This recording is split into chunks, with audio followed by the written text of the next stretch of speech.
If you spend like more than 5 minutes scrolling through social media these days, you are almost guaranteed to see the exact same pitch. Oh, the guy with the rented Lamborghini. Yes, Yeah. exactly. The young guy standing in front of the sports car pointing at some line graph that only goes up. Right. And he's basically telling you that drop shipping is just a money printer.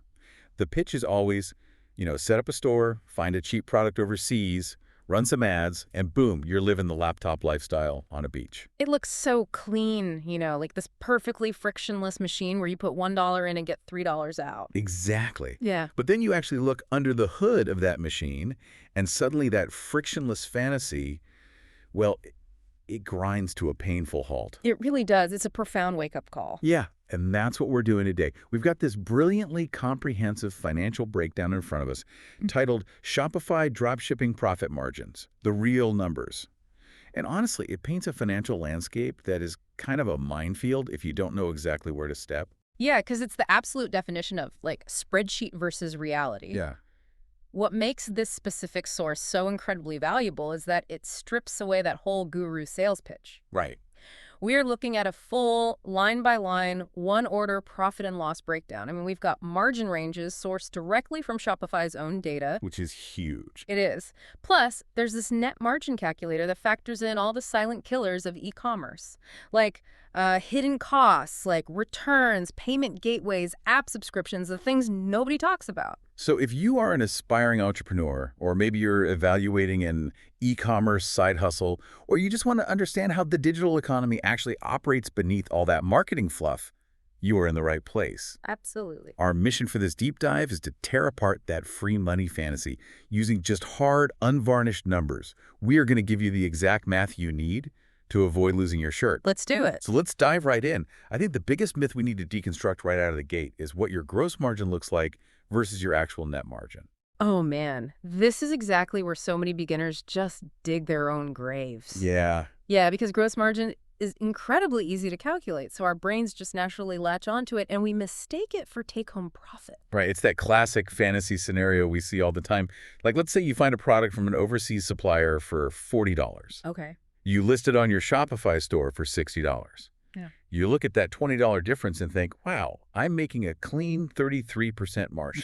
Right, and you just extrapolate that out. Exactly. You extrapolate that to 1,000 sales, and suddenly you're like picking out paint colors for your new yacht. But operating a business based on gross margin is like a restaurant owner bragging about how much they charge for a steak, right? Yeah. Completely ignoring what they had to pay the butcher, the chef, the wait staff, the landlord. Oh, that's a great way to put it. You don't get to deposit gross margin in the bank. No, you definitely don't. It's just a vanity metric until you actually pay the bills. Which explains why Shopify explicitly warns its merchants that dropshipping margins are significantly thinner than they look at first glance. Exactly. The distance between gross and net in dropshipping is just filled with structural, non-negotiable costs. So what's the real number then? Well, based on baseline reality for open marketplace dropshipping, which is that classic model of sourcing highly accessible, unbranded products, the average net profit margin is actually just 10 to 15%. Wow, 10 to 15%. That is a massive reality check compared to that 33% fantasy. Yeah, it's a completely different ballgame. So let's actually prove this out for you guys listening. The breakdown we're looking at builds a canonical mathematical model of a $100 order to show exactly how a business arrives at a 12.3% net profit. Yeah, let's trace every single dollar of that transaction. Right, let's do the math. So a customer clicks buy and your revenue is $100. Okay, so the very first thing we have to pay is the cost of goods sold. That's the product itself, plus the shipping cost to get it from the overseas supplier to the customer. Okay. For this model, a standard baseline assumption is $55. Okay, so immediately, boom, we are down to $45 in our pocket. Correct. But we haven't paid the digital toll collectors yet. The toll collectors, right? Next is your payment processing fee. If you are on the standard Shopify basic plan, that online credit card rate is 2.9% of the transaction, plus a flat 30-cent fee. So on a $100 order, that subtracts $3.20. which, I mean, that doesn't sound like a lot, but I imagine that flat 30-cent fee becomes a real problem if you are selling like $15 items. Oh, absolutely. It takes a much bigger bite out of the percentage. It heavily penalizes low-ticket items. Yeah. But moving on, you also have the cost of your dropshipping app. Right, the software infrastructure that actually syncs your store with your overseas suppliers. Exactly. So if you use a standard tool like de-essers on an advanced plan at, say, $19.90 a month, Okay. and we amortize that over a modest 100 orders a month, it costs you roughly 20 cents per order. Okay, so let me pause and tally up just those fixed mechanical costs. We've got $55 for the product and shipping. Yep. $3.20 for the swipe fee, and 20 cents for the software. That totals $58.40. Right. Subtract that from our $100, and we were left with $41.60. I mean, just bringing the product to the starting line has eaten up over 58% of the revenue. And here is the really sobering part. This is exactly where the beginner's spreadsheet usually ends. Wait, really? Yeah. They see that $41.60 and think, sweet, that's my marketing budget. Right. But in the real world of physical retail, we are barely at the halfway point. Oh, man. Those fixed costs we just calculated, those are entirely predictable. It's the unpredictable variables that will actually sink the business. Right. Which brings us to the ultimate silent margin killer returns. Thanks, Tom. Like when I buy a shirt online and it doesn't fit, I just print a label, send it back, get my money. I don't think twice about the logistics. Nobody does as a consumer. But for a dropshipper relying on overseas suppliers, a return isn't just an inconvenience. I mean, the source says it completely breaks the model. It shatters it. If you look at the data from the National Retail Federation, the estimated online return rate for the coming year sits at a staggering 19.3%. 19.3. So practically 1 in 5 of every single item bought online gets sent back. Exactly. You can't just ignore that. No, you have to price that reality into your business model from day one. You must. If you are blindly hoping you'll just, beat that average without a specific strategy, you aren't running a business. You're gambling. Right. So statistically, on our $100 order model, you have to subtract an additional $19.30 as a returns provision, just to cover the mathematical reality of consumer behavior. But wait, let's look at the mechanics of this, because I think a lot of people get confused here. Sure. If a customer in the U.S. decides they don't want the item, why am I, as the dropshipper, losing that full $19.30? Yeah. Like, why can't I just have the customer mail the box back to my supplier in Asia and get my $55 back? That's the logical question, but it comes down to the brutal economics of reverse logistic. Reverse logistic. Yeah. Shipping a bulky item in bulk on a cargo ship from Asia to the U.S. is incredibly cheap per unit. Right.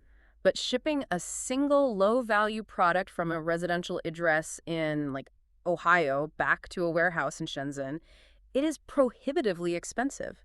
The consumer shipping rates often cost more than the item is actually worth. Wow. So you're basically trapped. Completely trapped. The math dictates that it's cheaper to just let the customer keep the item, or literally throw it away, rather than pay to ship it back. Exactly. You are forced to refund the customer their $100, but you have to permanently write off the $55 you already paid your supplier. It's a total loss on the physical goods. That's a double hit. You lose the revenue, and you lose the cost of goods. And it actually gets worse. Oh, come on. Worse. Yeah. This ties back to those payment fees we discussed earlier.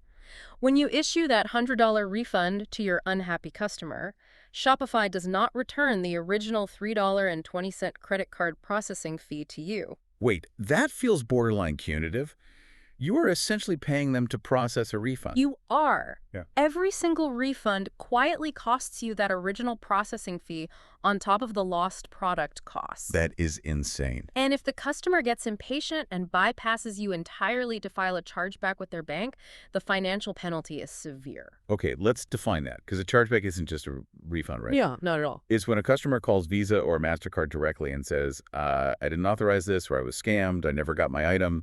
And dropshippers are uniquely vulnerable to this, because shipping from overseas can take 3 or 4 weeks. Oh, absolutely. Tracking links break, customers get anxious, and they just pull the plug via their bank. So what happens then? Well, when a bank initiates a chargeback, it's essentially a dispute tax.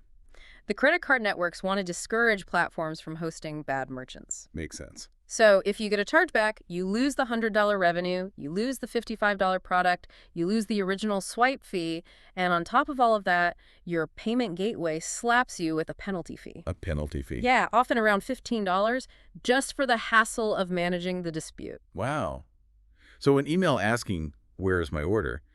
isn't just a customer service question.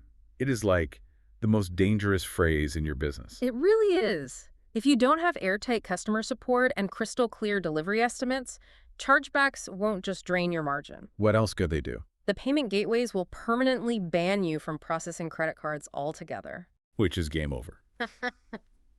Okay, let's go back to our math, because this is where the survival of the business is actually decided. Let's look at the numbers. We started with a $100 bill. We subtracted $58.40 for the product, shipping, payment fees, and app overhead. Right. That left us $41.60. Then we subtracted our $19.30 returns provision. Yep. That leaves us with exactly $22.30. And that $22.30 is the most critical number in this entire breakdown. It is your pre-ad contribution margin. I love the analogy the source uses here. Think of this $22.30 as the oxygen left in your scuba tank. Yes. This is your absolute ceiling for marketing. If your cost to acquire a customer, your CPA on social media is $22.31, you are literally paying for the privilege of working. You are instantly drowning. Every single sale you make actually puts you further into debt. That is terrifying. But it's true. And this is exactly why advertising is the ultimate variable that decides the fate of a dropshipping store. Because it's the only flexible cost. Exactly. Every other line item we've discussed, the product cost, the credit card fees, the statistical rate of returns, those are relatively fixed by external forces. Advertising is the one dial you have to manually tune, and it operates in a highly volatile environment. And it's the dial that the e-commerce gurus constantly mislead people about. Like, you see these videos quoting fixed cost per click or CPC or bragging about massive ROAS return on ad spend. All the time. They talk about these metrics as if they are like universal laws of physics. They absolutely are not. And we need to explain how these metrics actually work mechanically. Let's do it. When you buy ads on platforms like Facebook or Google, you aren't buying a fixed billboard. You are entering a real-time auction. Right. Your cost per click fluctuates wildly based on who else is bidding for that exact same user's attention.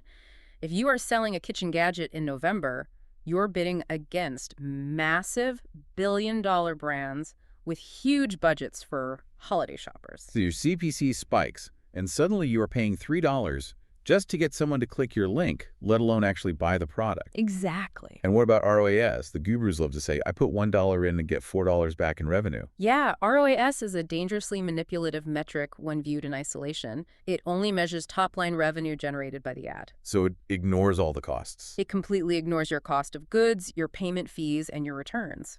A 4.0 ROAS sounds amazing until you realize your profit margins are so thin that you actually need a 5.0 ROAS just to break even. Wow. This is why published benchmarks are basically useless. You cannot survive by managing your business based on headline revenue or someone else's ROAS claims. You survive by fiercely protecting your oxygen tank. So you have $22.30 of pre-ad contribution margin. If it costs you $10 in ad spend to acquire that $100 sale, you subtract that from your oxygen. You're left with $12.30. And there it is. Our realistic, battle-tested 12.3% net margin. It's not 33%, it's 12.3%. Right. And honestly, it requires extreme discipline to maintain even that. Which naturally leads us to the most important question for you listening. Okay.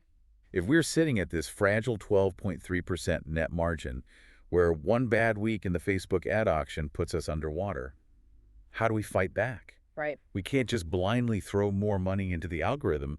How do we physically optimize this machine to get more oxygen? The financial breakdown outlines several actionable strategies to take back control, but they really boil down to three core themes: diluting your fixed costs, preserving the sale, and winning the auction.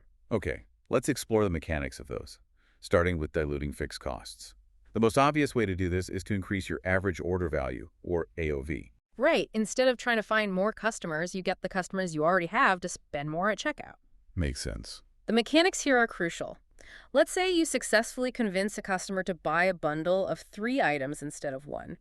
Remember that flat 30-cent Shopify transaction fee, Yeah. you only pay that once per checkout, regardless of how many items are in the cart. Oh, that's brilliant. So you are spreading that 30-cent fee plus your monthly app subscription costs across a much higher revenue number. Exactly.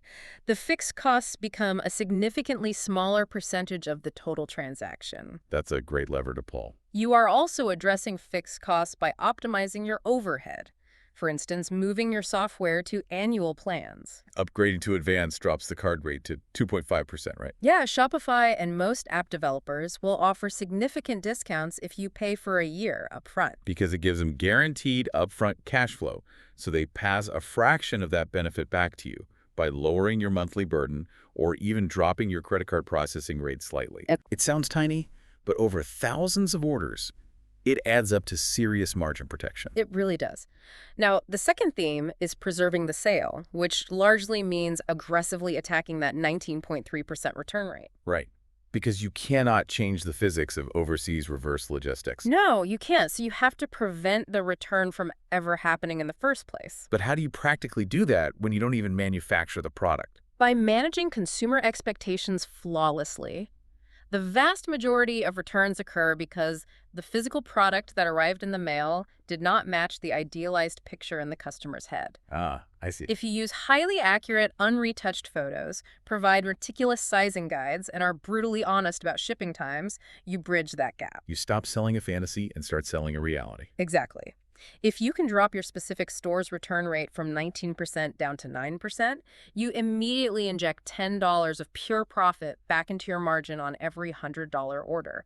That is incredibly powerful. You prevent the fire rather than paying for the water to put it out. Love that analogy. Finally, let's talk about the third theme, winning the ad auction. The data suggests moving away from commoditized products and niching down. Yes. If you are selling the exact same LED strip lights as 10,000 other dropshippers, you are all bidding for the exact same customers in the ad auction. Which drives the cost per click through the roof. Exactly. And then the only way to win the customer is to lower your retail price, which just destroys your margin. It's a total race to the bottom. Yeah. But by finding highly specific niche products, things that solve a very particular problem for a very passionate group of people, you bypass the massive auction wars. Yep. Your ads are cheaper and your customers are less price sensitive. But looking at all of these optimizations, it really brings us to a fundamental realization about this entire business model. It does. Because even if you pull every single one of these levers perfectly, you are still fighting tooth and nail just to maintain a 15 to 20% margin. Yeah. Which is why the financial data ultimately points to a much deeper truth about dropshipping. What's that? That it is incredibly effective as a demand testing tool, but it is a terrible final destination. That makes total sense when you look at the macroeconomics. The very thing that makes dropshipping so appealing, the fact that anyone can start a store with zero inventory and a laptop, is exactly what ensures the margins will always be razor thin. Because the barrier to entry is zero, the competition is infinite. It is the curse of accessibility. Ah. Low risk guarantees hyper competition. Exactly. If you want to graduate from the chaotic open marketplace and jump up to the 30, 40, or 50% net margin range, you cannot do it by just tweaking your ad creative or begging your overseas supplier for $1 discount. Right. You have to fundamentally change your sourcing model, like moving to Shopify Collective for vetted domestic suppliers or using curated apps that enforce minimum retailer margins. Meaning you have to eventually graduate from the easy stuff. And the data highlights a few clear red flags for when it is mathematically time to abandon the dropshipping model for a specific product. Yeah, there are 3 glaring signals. Right. First, if your pre-ad contribution margin, your oxygen tank, is completely consumed by your realistic cost to acquire a customer. Right. If you only have $10 of margin left and the ad algorithm firmly dictates that it costs $15 to get a sale, the math is doomed. Walk away. You can't outsmart math. What's the second red flag? If the category return rate is structurally insurmountable, Like clothing. yeah, some highly subjective apparel categories have return rates soaring past 30%. If the product sizing is just inherently inconsistent from the manufacturer, no amount of detailed sizing guides will save you. The model just collapses under the weight of the refunds. Exactly. And the final signal to pull the plug. Market saturation. If you do a quick search and find a dozen other stores selling your exact product using your exact same supplier photos for less money. That's a bad sign. At that point, the dropshipping model actually did its job perfectly. It proved to you that there is consumer demand for the item. But it also proved that you can no longer capture that demand profitably using the open marketplace sourcing method. So let's pull all of this together for you guys. We've covered a tremendous amount of ground. We really have. You started today with a guru's spreadsheet that promised a frictionless, fantasy 33% gross margin. Right. But we just walked you through the brutal mechanical reality of a $100 transaction. You saw how the product cost and the unrecoverable payment processing fees immediately take more than half your revenue. Yep. You saw the mathematical necessity of budgeting for a 19.3% return rate where you have to eat the cost of the goods and the swipe fees. The double hit. The double hit, exactly. You stared down the rigid ad ceiling of your pre-ad contribution margin, and you landed at a highly realistic, hard-fought 12.3% net profit. You now have the ultimate shield against fake e-commerce math. It is deeply empowering to know how the machine actually works, even if the truth isn't quite as glamorous as the sales pitch. It really is. And I think all of this data leaves us with a vital final thought to chew on. Oh, what's that? If open marketplace dropshipping is truly just then the ultimate competitive advantage in e-commerce isn't having the flashiest website or the cleverest social media ad. What is the real advantage then? It's courage. Courage. Yeah, it is the courage to eventually take on the very inventory risk that dropshipping was designed to avoid in the first place. Oh, wow. Once you use this model to validate that a market genuinely wants a product, your reward isn't kicking back on a beach. Your reward is upgrading to the hard part of retail. The actual business. Right. Taking your profits, buying that inventory in bulk to lower your costs, branding it so it's uniquely yours, and fulfilling it locally so your customers get it in 2 days instead of 3 weeks. Wow. By taking on the risk of holding inventory, you create a barrier to entry. You build a moat around your business that the laptop lifestyle guys just can't easily cross. And that is how you finally unlock those 50% margins. Precisely. Dropshipping isn't the finish line. It is the training wheels for real retail. So the next time you see someone pointing at a chart in front of a rented sports car, remember the scuba tank. Check your oxygen. Understand your return logistics. And never jump into the deep end of the ad auction without doing the real math first. Thank you so much for joining us on this deep dive. Keep questioning the numbers, and we'll see you next time.